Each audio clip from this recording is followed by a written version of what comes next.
నమస్కారం. దూరదర్శన్ వార్తలకు స్వాగతం. నేను త్రిమూర్తులు. ముందుగా ముఖ్యాంశాలు.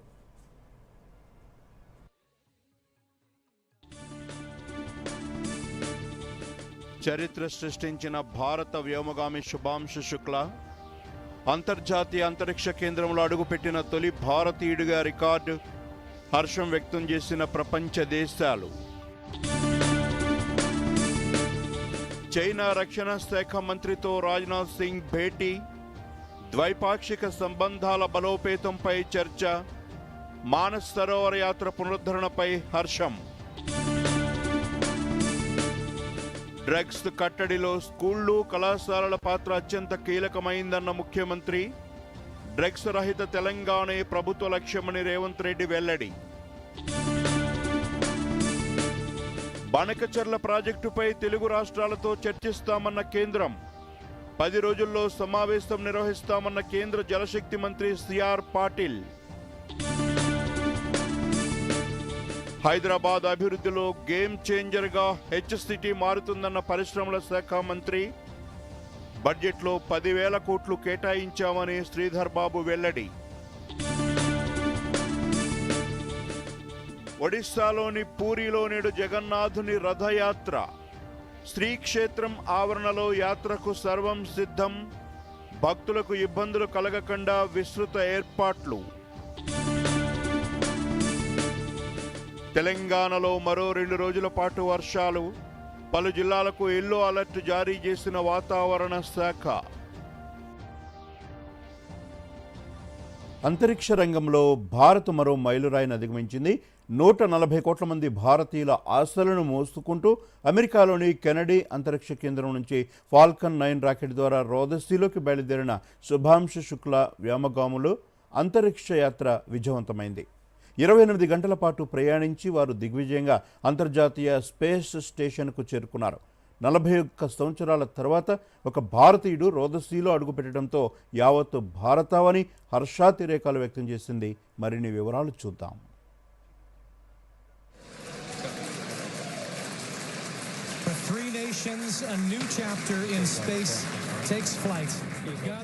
దశాబ్దాల నిరీక్షణకు తెరదించుతూ భారతీయ వ్యోమగామి శుభాంశు శుక్లా భారత అంతరిక్ష రంగంలో నూతన అధ్యయనానికి శ్రీకారం చుట్టారు. అంతర్జాతీయ స్పేస్ స్టేషన్లో కాలు మోపిన తొలి భారతీయుడిగా గ్రూప్ కెప్టెన్ శుభాంశు శుక్లా చరిత్ర సృష్టించారు. 1984 తర్వాత రోదసిలోకి వెళ్లిన రెండో భారతీయుడిగా మరో రికార్డుని సొంతం చేసుకున్నారు. అంతరిక్ష రంగంలో దినదినాభివృద్ధి చెందుతున్న భారత్ మానవ సహిత రోదసి యాత్రకు శ్రీకారం చుట్టి అభివృద్ధి చెందిన దేశాల సరసన నిలిచింది. అమెరికా అంతరిక్ష పరిశోధనా సంస్థ నాసా, భారత అంతరిక్ష పరిశోధనా సంస్థ ఇస్రో సంయుక్తంగా యాక్సియం 4 మిషన్ను చేపట్టాయి. అంతర్జాతీయ అంతరిక్ష కేంద్రం ISSకు వ్యోమగాములను పంపించి అక్కడ కీలక పరిశోధనలు చేపట్టడమే ఈ మిషన్ ప్రధాన లక్ష్యం. పోలాండ్, హంగేరీ, అమెరికా దేశాలకు చెందిన 3 వ్యోమగాములతో మన దేశం నుంచి వైమానిక దళ అధికారి గ్రూప్ కెప్టెన్ శుభాంశు శుక్లా ఈ ప్రయోగానికి ఎంపికయ్యారు. సుదీర్ఘ శిక్షణ అనంతరం ఈ 4 అంతరిక్ష యాత్రకు సిద్ధమయ్యారు. ప్రపంచ దేశాలు ఆసక్తిగా చూస్తున్న వేళ ఈ 4 ఫాల్కన్ రాకెట్లో అమెరికాలోని కెన్నడీ అంతరిక్ష కేంద్రం నుంచి బయలుదేరారు. 28 గంటల పాటు అంతరిక్ష యానం సాగించి ISSకు చేరువయ్యారు.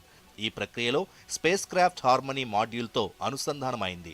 డాకింగ్ పూర్తయిన కొద్దిసేపటికే శుభాంశు శుక్లా సహా 4 వ్యోమగాములు అంతరిక్ష కేంద్రంలోకి ప్రవేశించారు. దీంతో ISSలో అడుగుపెట్టిన తొలి భారతీయుడుగా శుభాంశు శుక్లా చరిత్ర సృష్టించారు. ఈ మిషన్లో వ్యోమగాములు 14 రోజుల పాటు అంతరిక్ష కేంద్రంలో గడుపుతారు. ఈ సమయంలో 60కి పైగా శాస్త్రీయ ప్రయోగాలు, వాణిజ్య కార్యకలాపాలు, విద్యా సంబంధిత కార్యక్రమాలు నిర్వహిస్తారు. శుభాంశు శుక్లా 7 ప్రయోగాలకు నాయకత్వం వహిస్తున్నారు. ఈ ప్రయోగాల్లో మైక్రోగ్రావిటీలో కండరాల పునర్జనన, తినదగిన సూక్ష్మ అల్గీ పెంపకం, జలజీవుల జీవన సామర్థ్యం, డిజిటల్ డిస్ప్లే వంటివి ఉన్నాయి. భారత అంతరిక్ష పరిశోధన సంస్థ ఇస్రోకు ఈ మిషన్ కీలకమైన మైలురాయి. 2027లో గగన్యాన్ కార్యక్రమం ద్వారా భారత్ తన సొంత మానవ సహిత అంతరిక్ష యాత్రను చేపట్టడంలో ఈ ప్రయోగం ఒక కీలక ముందడుగుగా నిలుస్తుంది. 1984లో Rakesh Sharma Soviet Soyuz T-11 మిషన్లో అంతరిక్షంలోకి వెళ్లిన తర్వాత 41 సంవత్సరాలకు భారత్ మళ్లీ మానవ సహిత అంతరిక్ష ప్రయాణంలో సత్తా చాటింది.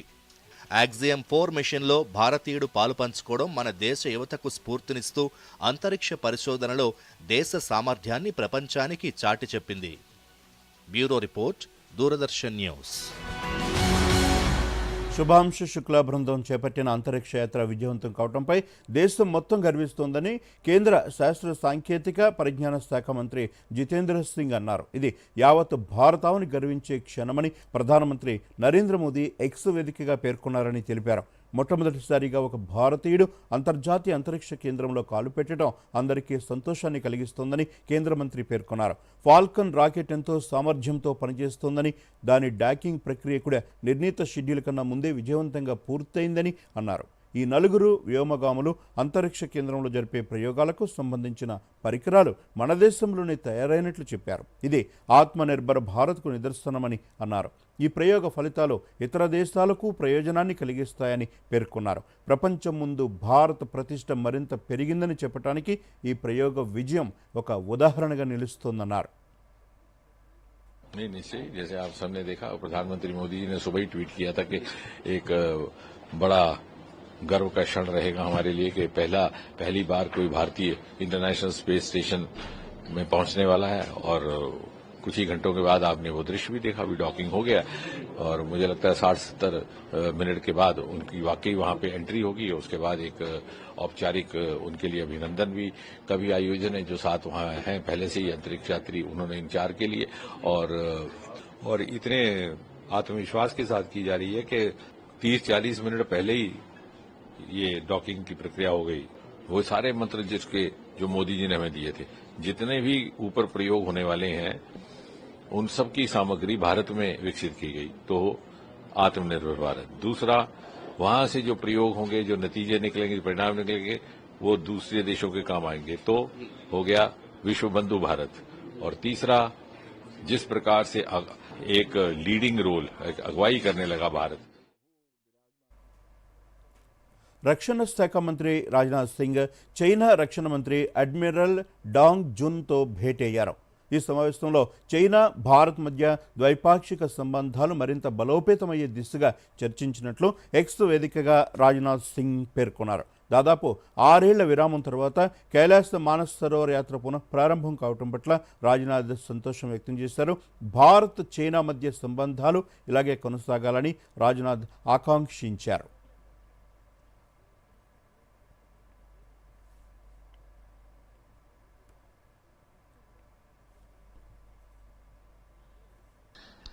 India's zero tolerance for terrorism is manifest today through its actions. This includes our right to defend ourselves against terrorism. And we have shown that epicenters of terrorism are no longer safe and we will not hesitate to target them. We should also take proactive steps to prevent the spread of the radicalization among our youth. The RADS mechanism of SCO has played a significant role in this regard. The joint statement of the Council of SCO heads of state on countering radicalization leading to terrorism, separatism and extremism issued during India's chairmanship symbolizes our shared commitment. Excellency, we should seek to counter the technology used by terrorists, including drones, for cross-border smuggling of weapons and drugs. ఉగ్రవాదంపై భారత్ మరోసారి కఠిన వైఖరిని స్పష్టం చేసింది. చైనాలోని Qingdao వేదికగా జరిగిన Shanghai సహకార సంస్థ SSCO సభ్య దేశాల రక్షణ మంత్రుల సదస్సులో తన అభిప్రాయాన్ని భారత్ వెల్లడించింది. పాక్ ప్రేరేపిత సీమాంతర ఉగ్రవాదం, పహల్గాం ముష్కర దాడులను మచ్చుకైనా ప్రస్తావించకపోవటాన్ని భారత్ ఆక్షేపించింది. ఉమ్మడి ప్రకటనపై సంతకం చేసేందుకు నిరాకరించింది. సదస్సులో భారత్ తరపున పాల్గొన్న రక్షణ శాఖ మంత్రి రాజ్నాథ్ సింగ్ లేవనెత్తిన అభ్యంతరంతో ఎలాంటి ఉమ్మడి ప్రకటన లేకుండానే చర్చలు ముగిశాయి. ఏ ఒక్క దేశం నిరాకరించినా ఈ ప్రకటన వెలువడదు. పాకిస్తాన్ను దృష్టిలో పెట్టుకుని సదస్సులో రాజ్నాథ్ అంతకుముందు ప్రసంగించారు. కొన్ని దేశాలు ఉగ్రవాదంపై పోరాడుతున్నామని అంటూనే ముష్కరులకు ఆశ్రయం కల్పిస్తున్నాయని దుయ్యబట్టారు. जो सदस्य लोग हैं SCO के, वो इस बात पर उनकी सहमति नहीं बनी कुछ मुद्दों पर और इसलिए वो जॉइंट स्टेटमेंट अपनाया नहीं गया। हमारे तरफ से जो हमारे अपने कुछ चिंताएं थी आतंकवाद को लेके, जिसको हम लोग चाहते थे कि उस डॉक्यूमेंट में जाए, उसके प्रति एक देश को आपत्ति थी, जिसके कारण से स्टेटमेंट। ప్రపంచ దేశాలన్నీ ఉగ్రవాదాన్ని రూపుమాపేందుకు ఏకం కావాలన్నది భారత సంకల్పమని విదేశాంగ శాఖ అధికార ప్రతినిధి రణధీర్ జైస్వాల్ అన్నారు. చైనాలో జరిగిన షాంఘై శిఖరాగ్ర సదస్సు జాయింట్ స్టేట్మెంట్లో పహల్గాం ఉగ్రదాడి గురించి ప్రస్తావించకపోవడంతో భారత్ ఆ డాక్యుమెంట్పై సంతకం చేయలేదన్నారు. ఎస్సీఓ సదస్సులో పాకిస్తాన్ వైఖరిని భారత రక్షణ శాఖ మంత్రి రాజ్నాథ్ సింగ్ దుయ్యబట్టారని తెలిపారు.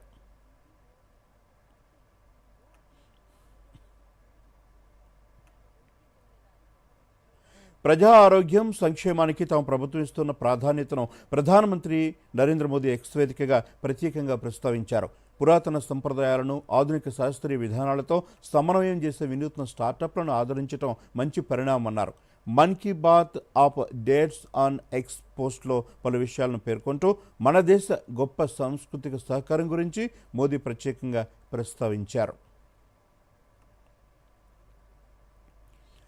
దేశంలో తల్లిదండ్రులు లేని అనాథలు, నిరాశ్రయులైన పిల్లలు అనేక ఇబ్బందులు ఎదుర్కొంటున్నారు. వీరికి అండగా నిలవటానికి కేంద్ర ప్రభుత్వం మిషన్ వాత్సల్య వంటి పథకాలను అమలు చేస్తోంది. ఈ పథకం ద్వారా కేంద్ర రాష్ట్ర ప్రభుత్వాలు పిల్లలకు అవసరమైన వసతులు కల్పిస్తూ వారి అభివృద్ధికి కృషి చేస్తున్నాయి. కరీంనగర్ జిల్లాలో స్త్రీ శిశు సంక్షేమ శాఖ ఈ పిల్లలకు ప్రత్యేక సదుపాయాలను అందిస్తూ సహాయం చేస్తోంది. మిషన్ వాత్సల్య పథకం కరీంనగర్ జిల్లాలో ఎలా అమలవుతోంది? ఈ వివరాలను తెలుసుకునేందుకు మన ప్రతినిధి సంపత్ కుమార్ కరీంనగర్ నుంచి లైవ్లో అందుబాటులో ఉన్నారు. సంపత్, చెప్పండి.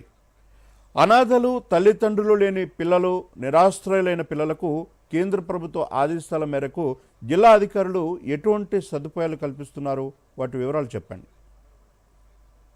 విమూర్తులు దేశవ్యాప్తంగా 18 సంవత్సరాల లోపు ఉన్న బాల బాలికలను రక్షించాలి, వాళ్ళ హక్కులను కాపాడడానికి, వాళ్ళ సంరక్షించడానికి కేంద్ర ప్రభుత్వం 2015లో బాల హక్కుల చట్టాన్ని తీసుకువచ్చేసింది.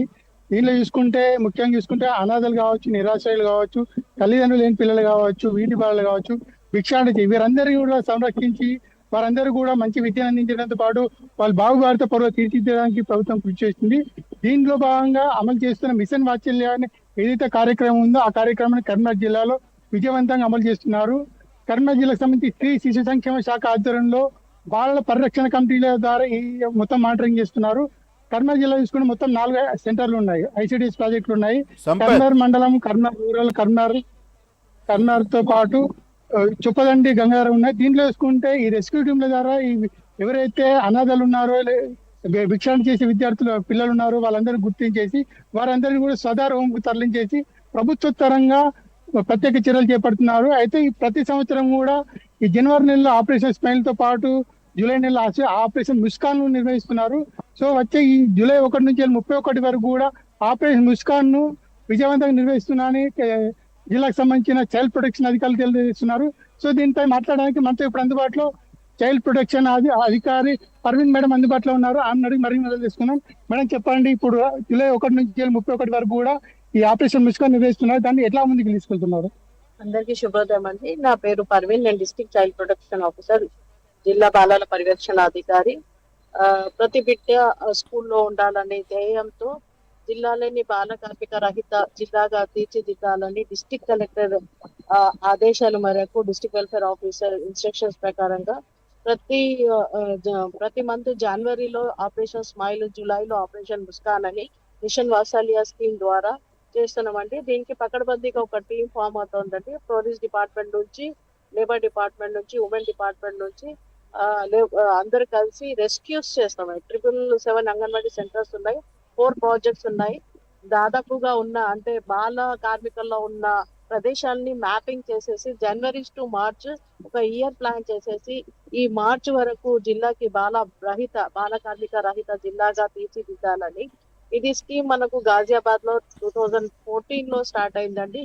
యాక్చువల్లీ మిస్సింగ్ చిల్డ్రన్స్ కి గుర్తుపెట్టి వాళ్ళ పేరెంట్స్ రీహాబిలిటేట్ చేయడానికి గాజియాబాద్ లో ఫస్ట్ సెంట్రల్ గవర్నమెంట్ ఈ స్కీమ్ ని స్టార్ట్ చేసేసి 181 చిల్డ్రన్స్ ని వాళ్ళకి వాళ్ళ పేరెంట్స్ తో రీహాబిలిటేట్ చేయడం జరిగింది. ఆపరేషన్ ముస్కాన్ లో స్ట్రీట్ చిల్డ్రన్స్ ని, ర్యాక్ పికర్స్ ని, బెగ్గర్స్ ని ఐడెంటిఫై చేసేసి వాళ్ళకి స్కూల్స్ లో బడిలో పెట్టాలి. ఆర్టికల్ 21A కాన్స్టిట్యూషన్ ప్రకారంగా ప్రతి బిడ్డకి చదువు హక్కు ఉంది కాబట్టి ప్రతి బాల్యం స్కూల్లో గడవాలని, వాళ్ళ ప్రతి బాల్యం స్కూల్లో ఉండాలి. Say yes to education, no to child labour అనే ధ్యేయంతో జిల్లాల బాల కార్మిక రహిత జిల్లాగా తీర్చిదిద్దాలనే ధ్యేయంతో అందరం కలిసి కృషిగా చేసి చేయగలిపి మీ అందరూ విద్యాన్ని చూసుకుంటే కర్నూలు జిల్లాలో ఈ ముస్కాన్ కావచ్చు, ఆపరేషన్ స్మైల్ కానీ విద్యాన్ని నిర్వహిస్తున్నారు. గడిచిన 10 సంవత్సరాలుగా దాదాపు 3,500 మంది పిల్లలను ఐడెంటిఫై చేయడం జరిగింది. దాంట్లో ఎక్కువ చూసుకుంటే 2,000 పైగా కూడా ఈ లేబర్స్ ఉన్నారు. 1000 మంది డ్రాప్ అవుట్స్ ఉన్నారు. వీరందరికీ కూడా మంచి విద్యను అందించడంతో పాటు వారికి కావాల్సిన వసతులు కూడా ఏర్పాటు చేశాక ఈ కర్నూలు జిల్లా ఇంత ముందుకు సాగుతుంది. థ్యాంక్ యూ సంపత్, వివరాలు అందించినందుకు. బులెటిన్లో ఇప్పుడు షార్ట్ బ్రేక్. తక్కువ కాలంలో ఎక్కువ లాభాలు జస్ట్ ఒక్క క్లిక్ లోనైనా వా! చిక్కుకున్నాడు. తెలియని లింక్స్ ని క్లిక్ చేయకండి. ఆర్బీఐ అంటోంది, తెలివిగా ఆలోచించండి, అప్రమత్తంగా ఉండండి. Welcome back. డ్రగ్స్ రహిత తెలంగాణే తమ ప్రభుత్వ లక్ష్యమని ముఖ్యమంత్రి రేవంత్ రెడ్డి అన్నారు. డ్రగ్స్ నిర్మూలనకు సినీ, క్రీడా, రాజకీయ ప్రముఖులు కలిసికట్టుగా కృషి చేయాలని రేవంత్ రెడ్డి పిలుపునిచ్చారు. అంతర్జాతీయ మాదక ద్రవ్యాల నిరోధక దినోత్సవం సందర్భంగా హైదరాబాద్ శిల్పకళా వేదికలో జరిగిన అవగాహన కార్యక్రమానికి ముఖ్యమంత్రి రేవంత్ రెడ్డి ముఖ్య అతిథిగా హాజరయ్యారు. సినీ నటులు రామ్ చరణ్, విజయ్ దేవరకొండ, నిర్మాత Dil Raju, MLA Arikepudi Gandhi, Chevella BJP MP Vishweshwar Reddy, police ఉన్నతాధికారులు కూడా ఈ కార్యక్రమంలో పాల్గొన్నారు. ఈ సందర్భంగా రేవంత్ రెడ్డి మాట్లాడుతూ డ్రగ్స్ నిర్మూలన పౌరులందరి బాధ్యత అని, డ్రగ్స్ నివారణలో తెలంగాణ ఇతర రాష్ట్రాలకు ఆదర్శంగా నిలవాలని అన్నారు. తెలంగాణ నార్కోటిక్స్ యాంటీ బ్యూరో ఇక నుంచి elite action group for drug law and enforcement అనగా ఈగల్గా వ్యవహరిస్తోందని చెప్పారు. డ్రగ్స్ నియంత్రణకు ఈగల్ వ్యవస్థను ఏర్పాటు చేసినట్లు వెల్లడించారు. ఈగల్ లోగోను కూడా ఆయన విడుదల చేశారు. యువత డ్రగ్స్, గంజాయికి బానిసలైతే దేశానికే ప్రమాదమని రేవంత్ రెడ్డి చెప్పారు. పాఠశాలల్లో మాదక ద్రవ్యాల కట్టడికి పరిశీలకులను ఏర్పాటు చేయాలని యాజమాన్యాలకు సూచించారు. డ్రగ్ ఫ్రీ తెలంగాణ సంకల్పానికి ప్రతి ఒక్కరూ అండగా నిలవాలని ముఖ్యమంత్రి విజ్ఞప్తి చేశారు. ఈరోజు తెలంగాణ రాష్ట్రం అంటే ఒక ఫార్మా హబ్. ఈరోజు ఈ తెలంగాణ రాష్ట్రం మీరందరూ మనమందరం ఉండంగా ఇది ఒక గంజాయికో డ్రగ్స్కో హబ్గా మారితే మనందరము ఈరోజు విఫలమైనట్టే, తెలంగాణ రాష్ట్రానికి అన్యాయం చేసిన వాళ్ళం అవుతాం. అందుకే ఈరోజు ఏ పాలసీ లేని తెలంగాణ రాష్ట్రానికి స్పోర్ట్స్ పాలసీని తీసుకొచ్చినాం. శక్తి, యుక్తి, యువత మన రాష్ట్రం, మన దేశంలో ఉన్నది. అందుకే మీరు, మేము, మన అందరం కలిసి ముందుకు వెళ్దాం. ఈ తెలంగాణ యాంటీ నార్కటిక్స్ బ్యూరోని ఇక ముందు ఈగల్ అని పిలువదలుచుకున్నాం. ఈగల్ గురించి మీకు తెలుసు కదా, 20-30 వేల అడుగుల పైన ఆకాశంలో ఉన్న, కింద నేల మీద ఉన్న తన టార్గెట్ను నిశితమైన దృష్టితోని చూస్తుంది. Eagle success ratio 100%. Target reach అవ్వడం అంటే ఈగల్ను చూసే నేర్చుకోవాలి. ఈరోజు అందుకే ఎలీట్ మనం ఈరోజు తెలంగాణ ప్రభుత్వం ఈ యాంటీ నార్కోటిక్స్ డ్రగ్ దీంట్లో ఈరోజు ఎలీట్ గ్రూప్ని మనం ఈరోజు ఎస్టాబ్లిష్ చేస్తున్నాం. ప్రభుత్వ ఉద్యోగులు, పెన్షనర్లకు రాష్ట్ర ప్రభుత్వం శుభవార్త చెప్పింది. ప్రభుత్వ ఉద్యోగులు, పెన్షనర్ల వైద్య బిల్లుల బకాయిలు మంజూరు చేసింది. 180 కోట్ల 38 లక్షల రూపాయల వైద్య బిల్లుల బకాయిలు చెల్లించినట్లు డిప్యూటీ సీఎం భట్టి విక్రమార్క వెల్లడించారు. దీంతో 26,519 మంది ఉద్యోగులు, పెన్షనర్లకు ఊరట లభించింది. 2023 మార్చి 4 నుంచి ఈ నెల 20వ తేదీ వరకు పెండింగ్లో ఉన్న బిల్లులను చెల్లించినట్లు డిప్యూటీ సీఎం తెలిపారు. ఆర్థిక ఇబ్బందులు, సంక్షేమ పథకాల అమలుకు ప్రాధాన్యం ఉన్నప్పటికీ ఉద్యోగులు, పెన్షనర్ల బిల్లులకు ప్రాధాన్యతనిస్తూ బిల్లులు చెల్లించినట్లు ఉప ముఖ్యమంత్రి భట్టి విక్రమార్క చెప్పారు.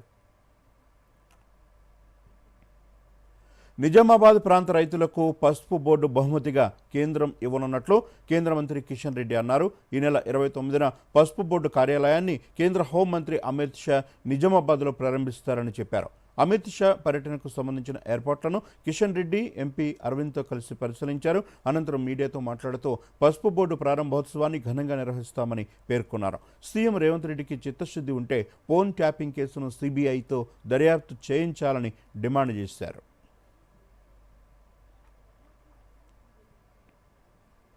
హైదరాబాద్ నగరాభివృద్ధిలో హెచ్సిటీ ప్రాజెక్టు కీలకమైన మలుపు తెస్తుందని రాష్ట్ర ఐటీ పరిశ్రమల శాఖ మంత్రి దుద్దిళ్ల శ్రీధర్ బాబు తెలిపారు. ఈ ప్రాజెక్టు దేశంలోని ఇతర నగరాలకు ఆదర్శంగా నిలుస్తుందని అన్నారు. ముఖ్యమంత్రి రేవంత్ రెడ్డి లక్ష్యానికి దిశానిర్దేశకంగా హెచ్సిటీ మారుతుందన్నారు. ఈ ప్రాజెక్టులో భాగంగా NH65 నుంచి అమీన్పూర్ వరకు 45 కోట్ల రూపాయలతో రోడ్డు విస్తరణ పనులకు చందానగర్లో మంత్రి శంకుస్థాపన చేశారు. ఈ సందర్భంగా శ్రీధర్ బాబు మాట్లాడుతూ నగరాభివృద్ధికి ఏడాది బడ్జెట్లో 10,000 కోట్ల రూపాయలకు పైగా నిధులు కేటాయించామని తెలిపారు. 7,032 కోట్ల రూపాయలతో ఫ్లైఓవర్లు, అండర్ పాస్లు, రోడ్డు విస్తరణ వంటి మౌలిక వసతుల కల్పనకు హెచ్సిటీ ప్రాజెక్టును ప్రారంభించామని వివరించారు. ట్రాఫిక్ రద్దీని తగ్గించడం, ప్రయాణ సమయాన్ని ఆదా చేయటం, రహదారి నెట్వర్క్ను మెరుగుపరచడం, పర్యావరణ హితంగా నగరాన్ని అభివృద్ధి చేయటం ఈ ప్రాజెక్టు లక్ష్యాలని ఆయన పేర్కొన్నారు.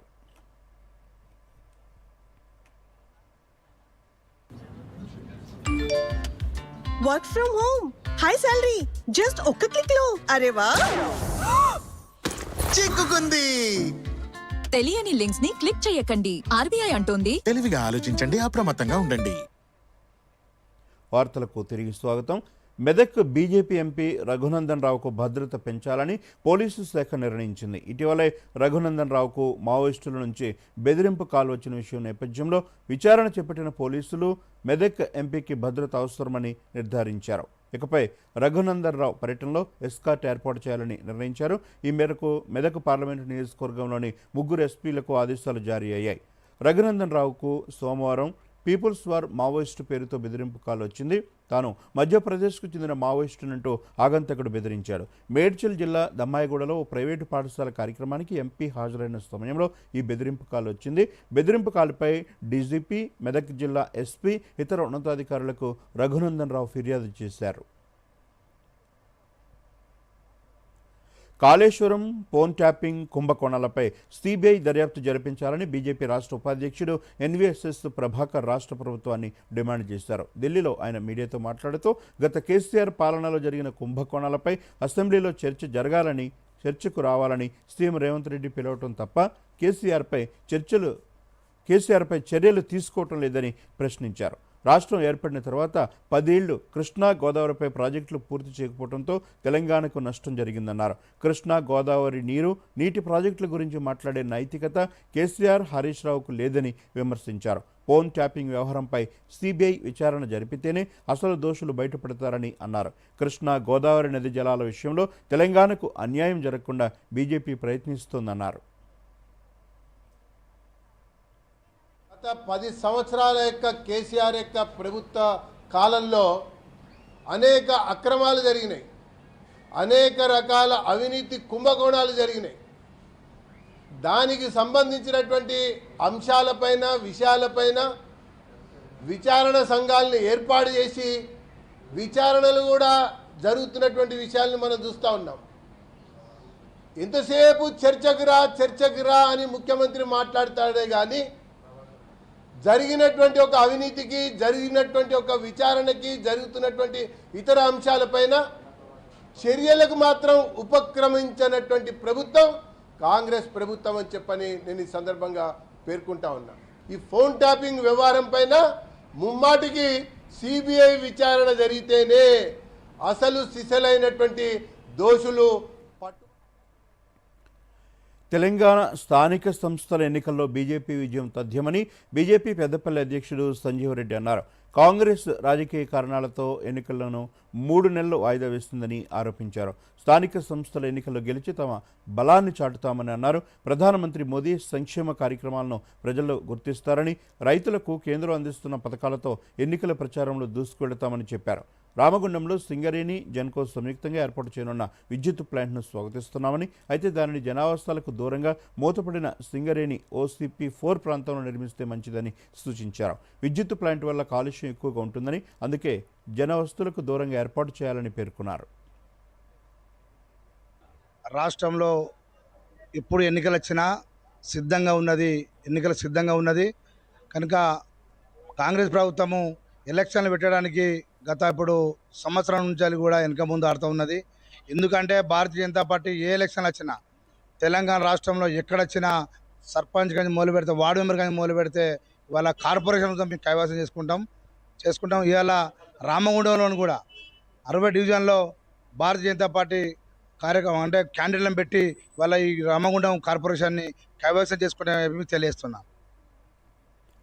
ఏపీలోని పోలవరం బనకచెర్లపై వారం 10 రోజుల్లోపు తెలంగాణ ఆంధ్రప్రదేశ్లతో సమావేశం కానున్నట్లు కేంద్ర జలశక్తి మంత్రి సిఆర్ పాటిల్ వెల్లడించారు. 11 సంవత్సరాల ఎన్డీఏ పాలనలో జలశక్తి శాఖ సాధించిన విజయాలపై ఢిల్లీలో విలేకరుల సమావేశం నిర్వహించారు. ఈ సందర్భంగా తెలంగాణ ఏపీ జల వివాదంపై మంత్రి మాట్లాడుతూ ఇప్పటికే తాము 2 రాష్ట్రాలతోనూ మాట్లాడామని, కలిసి కూర్చుని మాట్లాడడానికి తెలంగాణ ఏపీ సంసిద్ధత వ్యక్తం చేశాయన్నారు. నదీ జలాలకు సంబంధించిన విషయాలు పెద్ద రాజకీయ అంశంగా తయారవుతున్నందున వాటిపై నిర్ణయం తీసుకోవడానికి రాష్ట్ర ప్రభుత్వాలకు సైతం కొంత సమయం పడుతుందని చెప్పారు. అయినప్పటికీ అంతిమంగా సమస్యలకు పరిష్కార మార్గాలు లభిస్తాయని జలశక్తి మంత్రి సిఆర్ పాటిల్ ఆశాభావం వ్యక్తం చేశారు.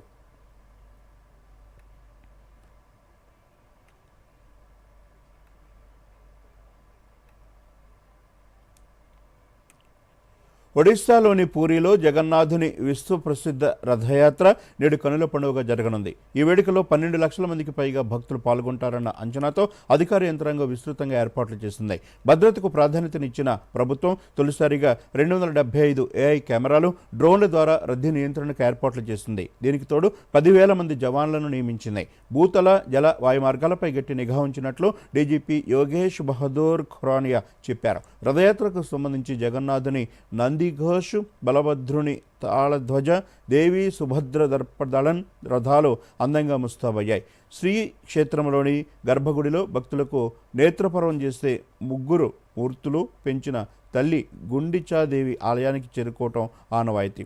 భారతదేశంలోని ప్రముఖ పుణ్యక్షేత్రాల్లో రథయాత్రల్లో ఉత్సవ విగ్రహాలను ఊరేగిస్తారు. పూరిలో దీనికి భిన్నంగా మూల విగ్రహాలనే రథాలపై ఉంచి యాత్ర నిర్వహించడం విశేషం. ఈ వేడుకను దృష్టిలో పెట్టుకుని ఈస్ట్ కోస్ట్ రైల్వే యంత్రాంగం ప్రత్యేక రైళ్లు నడిపిస్తోంది. హిందువులు పరమ పవిత్రంగా భావించే కైలాస్ మానసరోవర యాత్ర ఎట్టకేలకు పునఃప్రారంభమైంది. 5 ఏళ్ల అనంతరం 36 మంది భారతీయ యాత్రికులతో కూడిన తొలి బ్యాచ్ అక్కడ చేరుకున్నట్లు చైనా తెలిపింది. టిబెట్లో ఉన్న మానసరోవర్ సరస్సుకు యాత్రికులు చేరుకున్నట్లు చైనా అధికారులు ఎక్స్లో పోస్టు చేశారు. కైలాస పర్వతం పార్వతీ పరమేశ్వరులు కొలువైన స్థలంగా భక్తుల ప్రగాఢ నమ్మకం.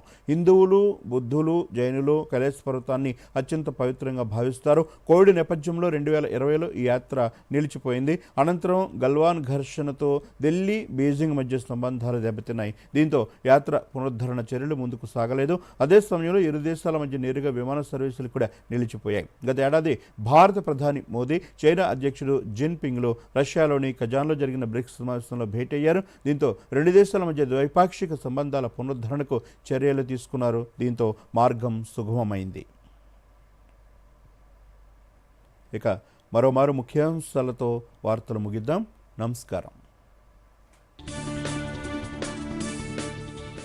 చరిత్ర సృష్టించిన భారత వ్యోమగామి శుభాంశు శుక్లా అంతర్జాతీయ అంతరిక్ష కేంద్రంలో అడుగుపెట్టిన తొలి భారతీయుడిగా రికార్డు, హర్షం వ్యక్తం చేసిన ప్రపంచ దేశాలు. చైనా రక్షణ శాఖ మంత్రితో రాజ్నాథ్ సింగ్ భేటీ, ద్వైపాక్షిక సంబంధాల బలోపేతంపై చర్చ, మానస్ సరోవర యాత్ర పునరుద్ధరణపై హర్షం. డ్రగ్స్ కట్టడిలో స్కూళ్లు, కళాశాలల పాత్ర అత్యంత కీలకమైందన్న ముఖ్యమంత్రి. డ్రగ్స్ రహిత తెలంగాణే ప్రభుత్వ లక్ష్యమని రేవంత్ రెడ్డి వెల్లడి. బనకచెర్ల ప్రాజెక్టుపై తెలుగు రాష్ట్రాలతో చర్చిస్తామన్న కేంద్రం. 10 రోజుల్లో సమావేశం నిర్వహిస్తామన్న కేంద్ర జలశక్తి మంత్రి సిఆర్ పాటిల్. హైదరాబాద్ అభివృద్ధిలో గేమ్ చేంజర్గా హెచ్సిటీ మారుతుందన్న పరిశ్రమల శాఖ మంత్రి. బడ్జెట్లో 10,000 కోట్లు కేటాయించామని శ్రీధర్ బాబు వెల్లడి. ఒడిశాలోని పూరిలో నేడు జగన్నాథుని రథయాత్ర. శ్రీక్షేత్రం ఆవరణలో యాత్రకు సర్వం సిద్ధం.